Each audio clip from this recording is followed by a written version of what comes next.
Bem-vindos a mais um Coffee Break. Nesta edição temos um convidado muito especial, o Ricardo António, da empresa Ethical, que gera projetos de responsabilidade social, projetos de impacto, mas melhor do que eu para explicar, temos aqui o Ricardo. Ricardo, olá, bom dia. Olá, bom dia. Fala-nos um bocadinho do que é a atividade da Ethical. Muito bem, então a Ethical existe desde 2001, grosso modo, e na sua gênese basicamente era uma guess what, se quiserem, não é? Não se chamava Ethical, começou como companhia do texto, era uma empresa que fazia conteúdos. Os nossos primeiros clientes, para vocês terem noção, era o Jornal Expresso, portanto vivíamos num outro universo da comunicação. Produziam conteúdos. Nós fazíamos conteúdos para o Expresso, por exemplo. Que giro. Era realmente outra lógica. Bom, foi-se desenvolvendo esse processo e a uma determinada altura nós começámos a perceber que fazíamos muitos projetos que nós, então, associávamos a solidariedade, nem pensávamos sequer em responsabilidade social enquanto campo do saber ou campo do trabalho. Mas parámos e começámos a pensar, isto tem que haver aqui algum sentido, não é? Porque é que nós fazemos isto? Não é só porque somos tão boas pessoas, não pode ser, tem que haver aqui uma lógica. Então, basicamente, nós há décadas atrás, no tempo dos dinossauros, fomos estudar, fomos para Barcelona tirar mestrados em responsabilidade social corporativa, tentar perceber um bocadinho do que é que era isto, o que é que era este fenómeno e como é que as empresas podiam interagir com isto. Eu e a minha sócia na altura, que agora tem uma consultora de sustentabilidade. Bom, e aí então quando voltámos mudámos o paradigma da companhia do texto então para Ethical, projetos de responsabilidade social. Okay? O que é que isso em que altura?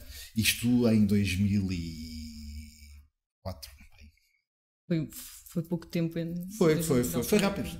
Porque esses projetos de solidariedade social começaram a surgir-vos ou vocês iam à procura deles? Não, eles surgiam, imagina, sei lá, nós fazíamos, vou dar aqui um cliente qualquer, então fazíamos um 4 Saldanha, por exemplo. Sim. Na altura.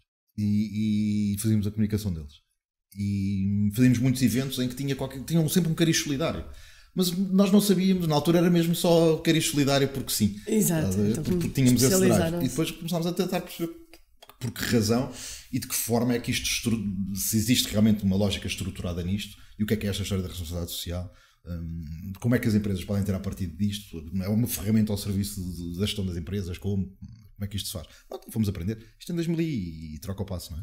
Na verdade. E depois, desde então, já fizemos uma série de coisas. Esta história da responsabilidade social, pelo menos na nossa ótica, uma explicação muito simples. Isto já teve várias evoluções, não é? Mas começou por uma gestão de riscos. As empresas, em vez de olharem só para o pilar financeiro, não é?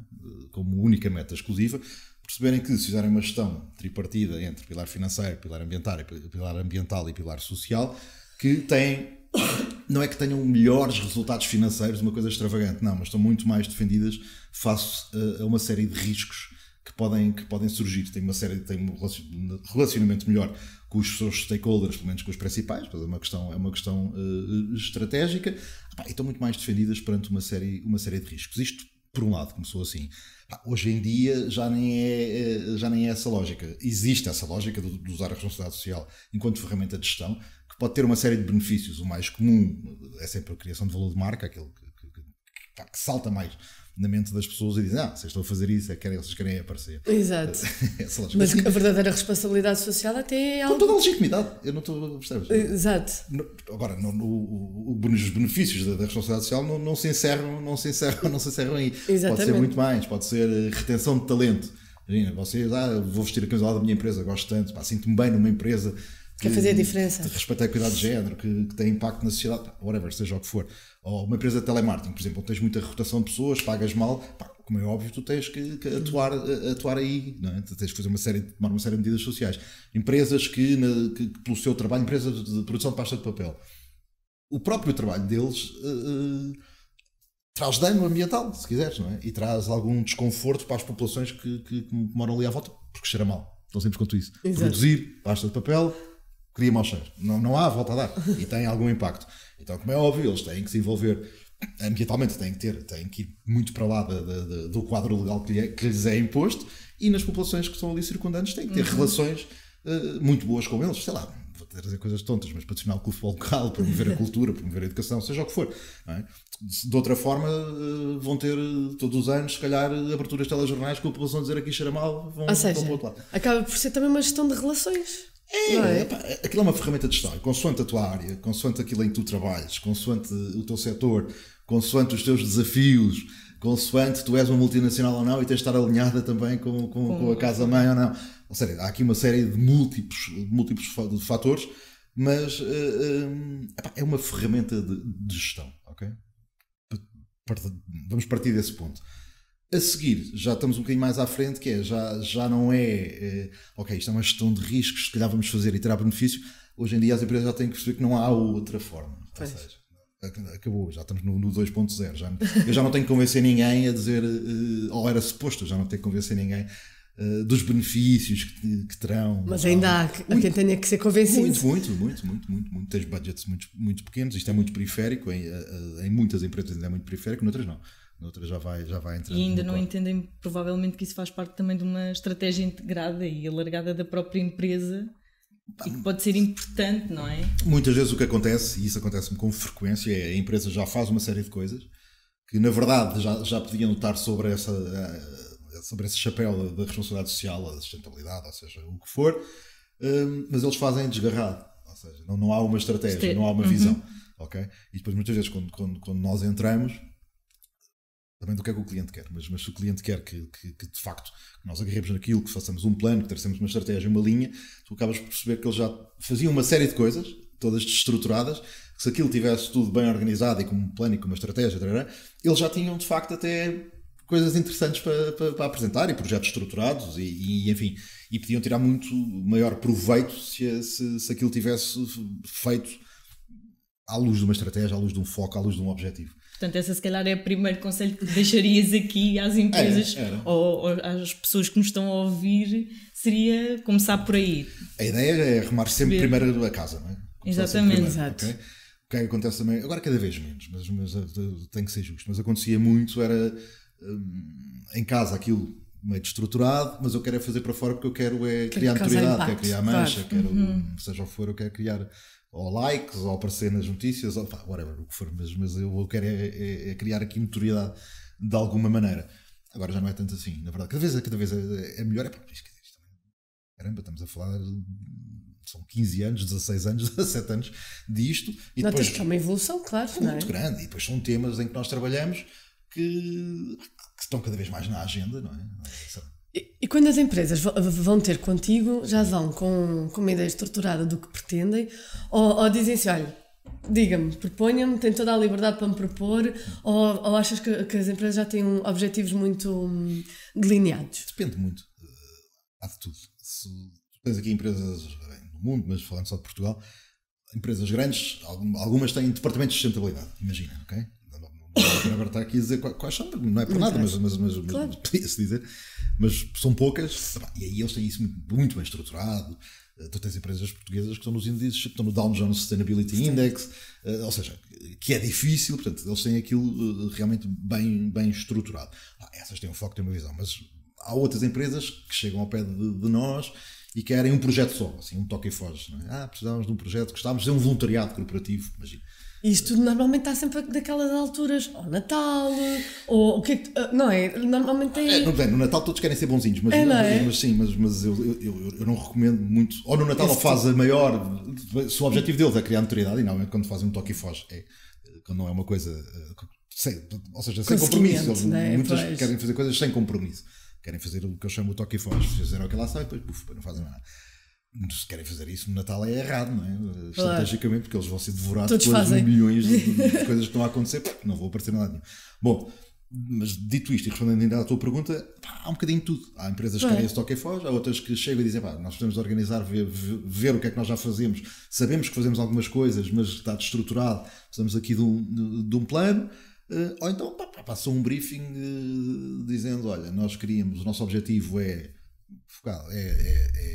aumentar ou melhorar o clima social interno, ok? Ponto 1, queríamos também criar aqui alguma notoriedade. Ponto 2, os nossos públicos-alvo principais, para além dos colaboradores internamente, externamente, são séniores e séniores.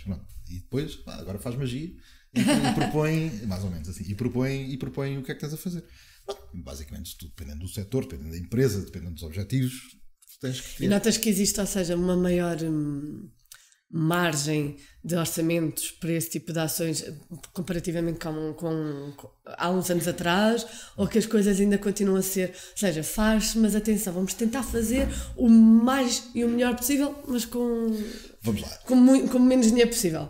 Porque hoje em dia, pronto, se calhar é também tudo um bocadinho assim. A questão é a seguinte, é mais difícil, na cabeça, e é realmente mais difícil, tu conseguires materializar em vendas, por exemplo, a tua ação. Exato. Ou tu perceberes quanto é que impactou em vendas, ou quanto é que impactou na tua performance económica, da tua empresa, a ação que tu fizeste de responsabilidade social. Okay? Ou seja, a materialização é mais difícil. Tu consegues, há formas de medir o impacto, ok? Tu consegues, mas as próprias formas de medir o impacto são caras, porque aquilo... Pois, era o que eu ia dizer, só as formas de medir... Mas tu consegues ver no limite, por cada euro que tu investiste na ação A ou na ação B, quantos euros de valor social é que tu criaste, ok?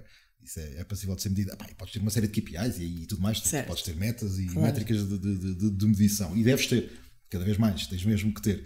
Porque as empresas já não metem dinheiro, vamos lá fazer o bem, não, aquilo tem que ter um objetivo e tu tens que medir, tens que quantificar aquilo que fizeste. Mas os budgets, eu acho que estão iguais, na verdade. Eu acho que há mais empresas a fazer. As empresas estão claramente, é uma conclusão, sim. Estão claramente mais despertas e mais interessadas em fazer este tipo de ações. Eu fiz esta conversa prévia para dizer, eu percebo que os budgets, obviamente, de marketing ou comunicação sejam maiores, porque eles conseguem ter um impacto direto, conseguem fazer o link direto entre, ok, o investimento que eu fiz aqui nesta ação de comunicação ou de marketing, isto vai impactar nas vendas ou na performance económica, ou seja o que for, mas eles conseguem diretamente fazer essa ligação. Da responsabilidade social muitas vezes não é? E depois, dependendo da pessoa, da visão de quem está à frente, podem achar que aquilo é uma coisa acessória, que estou a fazer porque sim, então não, então perceber que aquilo traz de facto benefícios, mas como eu disse, nós já nem estamos nesse ponto. Eles têm que perceber que não há outra alternativa. É uma questão já e agora, sobrevivência. Um bocadinho mais a nível interno e da organização da tua própria empresa, tu já tens de ter um conjunto de parceiros para desenvolver estes projetos. Desenvolveste estas relações. Conta-nos um bocadinho também como é que foi esse caminho. E sobretudo eu também gostava de perguntar em termos de criatividade, porque eu acho que atualmente, sendo isto uma coisa que se começa a ver cada vez mais nas empresas, também há o desafio de fazeres diferente e de chegares de uma forma diferente aos vários públicos. E de que forma é que nós, ou vocês neste caso, o fazem utilizando... Como é que se inovam? Exatamente. Não é? Como é que recriam. Eu vou-vos dizer nada. A maior parte das vezes não é preciso inventar a roda, não é? Verdade. Se vocês virem, se acompanharem o que é que está a ser feito no mundo, na verdade, há muitas coisas inovadoras e há tipos geniais por esse mundo fora e empresas com coragem que vão fazendo projetos muito, muito interessantes. Muitas vezes tu tens que estar sempre bem antenado, para essa expressão, e perceber o que é que se passa no mundo e depois adaptas, agarras um bocadinho dali, um bocadinho daqui, mexes tudo, tens uma ideia adaptada ao teu mercado e a coisa vai acontecendo. O nosso mercado depois também é muito pequenino. Mas sobretudo o que tu tens que fazer neste tipo de projetos é perceber o que é que tu queres, não é? Ok, o que é que eu quero? E para a empresa, e por outro lado para quem beneficia dele, não é? Ou seja, tu tens uma série de parceiros. Eu conheço muito bem, até que ele conhece muito bem tudo o que é o terceiro setor, não é? O setor social, IPSS, ONGs, associações e afins. Fruto também de trabalharmos há uma catrafada de anos neste setor, não é? Tenho essa facilidade. E essas são as minhas relações mais importantes, não é? À tua pergunta. Isso é sempre construído com projetos, portanto, ou seja, eu para credibilizar um projeto vou sempre buscar parceiros, até porque quando tu vais fazer uma ação, seja ela social, seja ambiental, não interessa, tu não és especialista em tudo, não é? Portanto, tens que ir buscar quem seja. E neste caso são as instituições cujo foco de trabalho incide no mesmo foco que tu quer do teu projeto, vais buscá-los, credibiliza, eles ajudam-te, ganham também. Isto, 18 anos ou 17 anos disto, fez com que nós tivéssemos uma série de parceiros interessantes. Mas respondendo aqui a este lado, definir bem os objetivos e perceber como é que se impacta, ou seja, como é que impacta na empresa e como é que impacta os beneficiários, porque muitas vezes as empresas, na vertigem de quererem fazer, não têm isto em linha de conta, ou seja, queremos fazer, e acha-se muitas vezes que o ato de dar, na cabeça das pessoas e das empresas, que são feitas por pessoas, já estou a dar, ele tem que aceitar o que eu lhe dou. Eu estou a dar e ele ainda não sei o quê. Ainda é errado, porque até o ato de fazer o bem, chamemos-lhe assim, tem que ser, tem que ser estruturado. Claro. Vamos dar exemplos. Agora, quando são estas crises humanitárias que surgem em Moçambique, é realmente uma desgraça. E as pessoas na vertigem de querer ajudar, que é ótimo que se envolvam e é de continuar. Mas também há muita avalanche, muita confusão, não é? E as coisas às vezes estão um pouco estruturadas. E depois isso associado a crises olha, como vocês poderiam estar a atuar, mas a crises de marca das ONGs devido a droga e devido a uma série de outras coisas. E devido também a muito empolamento da comunicação social, e depois não se separa o trigo do joio, e a comunicação social muitas vezes puxa pelo sangue. Claro. E põe tudo no mesmo saco, e enfim, baralha aquilo tudo, descobre coisas importantes, é óbvio, mas depois por outro lado vai nessa vertigem do sangue e baralha aquilo tudo, e isso causa um dano muito grande, porque as pessoas não têm muitas vezes capacidade ou discernimento de diferenciar ou de perceber, ok, mas afinal o que é que eles fizeram de mal, quem é o vilão na história? Era este, mas estes não, estes foram apanhados na curva. Bem, seja como for, há uma crise de marca das ONGs, ok? Então as pessoas querem ajudar. Há descrença, têm medo. As pessoas querem ajudar, não querem dar dinheiro, porque acham que, vou dar dinheiro não, porque isto vai para o bolso de alguém. Logo. Depois querem ajudar com materiais. E muitas vezes as ONGs que estão a atuar no terreno já têm os materiais todos para dar. No entanto, ainda se fazem campanhas e eu sabia que eu temo que haja muita gente que vai ficar com latas de feijão e atum lá no armazém, porque depois não há quem leva. Depois também há os problemas de comunicação, os problemas de logística inerentes à própria recepção dos materiais. As vertigens de atuar são boas, mas às vezes, ok, porque mostram que as pessoas se preocupam e que têm coração e que realmente que há uma consciência social, mas tudo isto para dizer, até fazer o bem, ou ajudar, ou atuar socialmente, é preciso coisa estruturada. E eu acho, sobretudo, que nós portugueses temos muito este hábito de somos solidários, ou seja, não é um hábito que está permanentemente no nosso dia-a-dia, mas sim, acontece uma coisa, ok, o português dá, todos nos unimos e tudo dá, e depois acaba por criar isso. Queria também perguntar outra coisa, que é, vocês trabalham sobretudo direcionado para as empresas, mas hoje em dia temos 500.000 associações e instituições. Elas também vos procuram na busca de, eventualmente, olha, nós estamos aqui, se às vezes tiverem algum parceiro que vos venha pedir um projeto. Fazer o caminho contrário, exatamente, não é? Nós estamos aqui, este é o nosso trabalho. Queremos ser ajudados. Exatamente, se souberem de alguma coisa, isto tem acontecido ou não? Acontece, claro. Vais criando relações de amizade com algumas instituições. Com pessoas que trabalham em determinadas instituições. Pois é normal, ligam, não é? E vão perguntando. Acontece, esse caminho acontece, que é sempre um caminho mais difícil. A verdade. As instituições durante muitos anos não tinham pessoas das nossas áreas, ou tinham pouco, ou não ligavam. Porquê? Porque o Estado conseguia suportar financeiramente. A partir da crise, não é? Quando o Estado começa a subsidiar cada vez menos, não é? Eles começam a perceber, ok, eu tenho que investir aqui marketing, comunicação, angariação de fundos, fundraising, etc. Caso contrário, não vou conseguir sobreviver. O que o Estado me dá não suporta o funcionamento disto. Portanto, tu tinhas instituições que tinham só pessoas de serviço social, psicologia, seja o que for, que era ótimo para o trabalho que faziam, como é evidente, mas para a angariação de fundos não funcionava. Então eles agora dão mais importância, perceberam? Dão mais importância a isso. E muitas vezes chamam-nos, muitas vezes nem é para nós concebermos o projeto, é com quem é que eu falo, ou que empresas é que achas que eu devia contactar, tenho um projeto que foca isto. Não é? A nossa ação é com cães abandonados. com quem é que eu digo, cães abandonados, se calhar não faz muito sentido ires falar com uma empresa de automóveis, não tem nada a ver. Claro. Mas se calhar se fores falar com uma empresa que tem um logotipo que por acaso vende seguros e o logotipo deles é um cão, se calhar faz já pode haver uma ligação. Se for empresas de rações, não sei o quê, pronto, essas são mais óbvias, mas de alguma maneira eles perceberem que as empresas não dão só porque sim, não é? Ou seja, aquilo não, tem que haver uma ligação, tem que haver uma relação com um contexto. E com o negócio. Muitas vezes as empresas, o que tu fazes, vou dar aqui um exemplo, mas tu fazes aqui um mapa. As empresas para estarem protegidas, quando empresas grandes recebem pedidos, deve ser às pasadas de pedidos, que é normal, ok?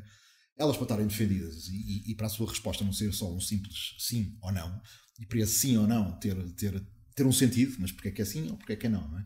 Pá, elas podem fazer uma matriz de ok, a nossa estratégia é esta, ok? Imagina,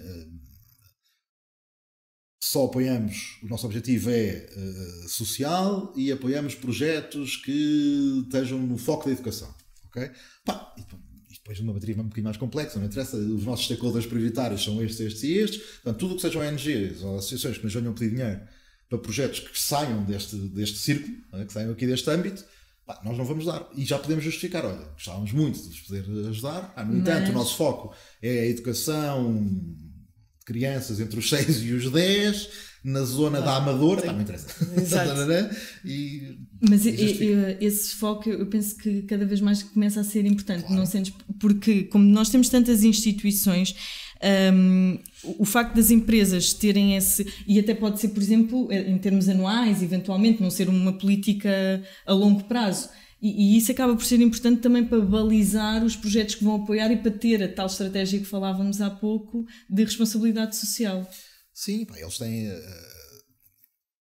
os apoios que dão e as instituições com quem se conectam, pá, tem que ter um sentido. Não pode ser só porque o CEO, claro. Quer dizer, pode dizer o que ele quiser, mas não faz sentido que seja porque o CEO é amigo ou porque isso é muito anos 90 já passámos. Isso era quando havia também, na verdade, dinheiro a rotos, não é? E não há, portanto, aquilo tem que ser. Eu, para justificar, eu que sou de uma empresa, imaginemos, de uma empresa, para justificar o investimento de X dinheiro num projeto de responsabilidade social, ou de inovação social, ou de impacto, ou seja o que for, pá, eu tenho que explicar àquelas pessoas todas que fazem porque é que faz sentido, claro. Parte do board comigo, porque é que faz sentido. Claro. Faz sentido, o que é que eu vou ter de retorno? What's in it for me? Não é? O que é que a empresa vai ganhar com este investimento que eu estou aqui a fazer? Já não é só porque, pá, vamos lá ajudar, coitadinhos. Exato, já não tem a ver. Não, pá, não. Ou seja, a coisa tem que ser estruturada. Com as instituições, claro. Com a associação e instituições, a lógica é a mesma. Tu estás a dizer só que sim ou que não, ou porque é que estamos com esta e não com aquela. Tu tens que ter uma estratégia, tem que fazer um sentido. Tu estás a dizer, eu acho que cada vez mais, quando fazes uma ação como a ONG, imagina, tens umas ações todos os anos, ações que até podem ser marketing de causas, pode não ser. Eu há uma empresa para a qual ajudo as campanhas de marketing de causas deles. E faço a ligação entre a empresa e uma instituição. E defendo muito sempre que eles trabalhem com aquela instituição, porque, ok, tens de ter cuidado com a instituição que escolhes, claro. Nunca podes controlar tudo, mas enfim, a marca não se pode associar a instituições que depois que haja dúvidas, não é? Exatamente. Na tua relação com eles. Então, mas eu defendo que eles devem aprofundar a relação, ou seja, devem estar anos com a mesma, claro. Desde que a instituição esteja alinhada com os objetivos, claro. Que falei anteriormente, mas porque só essa repetição é que também vai criar no consumidor a ideia dessa ligação, pensar na marca e pensar na instituição. Sim, é verdade, esta marca são os tipos que ajudam. Exatamente. Isto estão ligados, vou aqui continuar a ajudar, desde que as estrelas estejam alinhadas, o objetivo da ONG esteja alinhado com o objetivo da empresa, o valor de marca da ONG seja tão bom ou maior que o da empresa, enfim, o valor de marca da ONG interessa também muito, não é? Claro. Na verdade, a idoneidade, a credibilidade, enfim, uma série sim. Ricardo, para terminar, alguma mensagem que gostarias de deixar, alguma mensagem final gostarias de deixar para as empresas, para de alguma forma direcioná-las em relação a esta questão da responsabilidade social? Uma conclusão final? Prometes de mim que tu dissesses, Ricardo, o que dizem os teus olhos, mas... Não. Mas quiseres dizer o que dizem os teus olhos, estás à vontade. Também. A mensagem é, eu acho que já, como eu disse, já passámos a fase de eu ter que estar a vender os benefícios da responsabilidade social. Já não estamos Qual é que é o passo seguinte? O passo seguinte é os gestores. E, enfim, isto não vai levar muito tempo, não é? Porque cada vez mais as gerações que aí vêm, a próxima geração de gestores, e daqui a 10 anos, ela já vem muito mais capacitada para estes temas sociais, ambientais, e já vem com um foco um bocadinho diferente. Exato. E as empresas, e isto serve para gestores como serve para consumidores. Portanto, as empresas, basicamente, isto agora é sobrevivência, quer dos recursos naturais e ambiente, tudo aquilo que nós estamos sempre a ouvir falar e que é real, quer a diminuição de desigualdades e todos os desafios sociais que enfrentamos. Portanto, as empresas, como é que se vão posicionar em relação a isso, quer numa lógica mais comercial, se quiseres, os consumidores daqui a... Eu acho que nem vai demorar muito, daqui a 5 anos, isto é verdade lá para ali, como é evidente, mas vão ser diferentes dos de agora. Mas vão ser diferentes no sentido em que estão muito mais focados nestes temas. E as empresas que não tiverem um propósito, na verdade, que não trabalharem com um propósito, e isso não for transmitido para o seu leque de consumidores, elas vão perder, vão cair. Portanto, isto é uma questão de sobrevivência, quer do planeta, quer da sociedade em si, quer das próprias empresas. Não é? Elas não podem estar dessíncronas de todos os movimentos que estão a acontecer, no mundo, não é? Senão vão estar fora. Portanto, ou seja, já não é uma lógica de eu ter a vender, não, se vocês fizerem isto, os colaboradores vão, a captação de talento, a notoriedade, isso já passou, isso é um facto. Já tem que estar já estamos aqui a falar de uma questão de sobrevivência.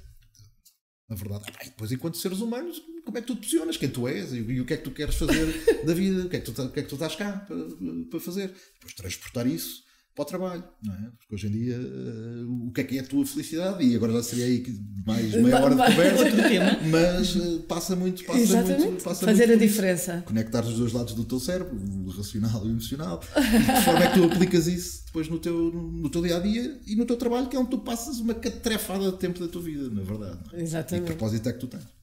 Lá está, fazemos a diferença. Portanto, eu diria que é isto. É o meu pitch. Ok. Obrigada, Ricardo. Obrigada. Terminamos então este Coffee Break com esta conversa super esclarecedora e interessante. E até à próxima. Obrigada.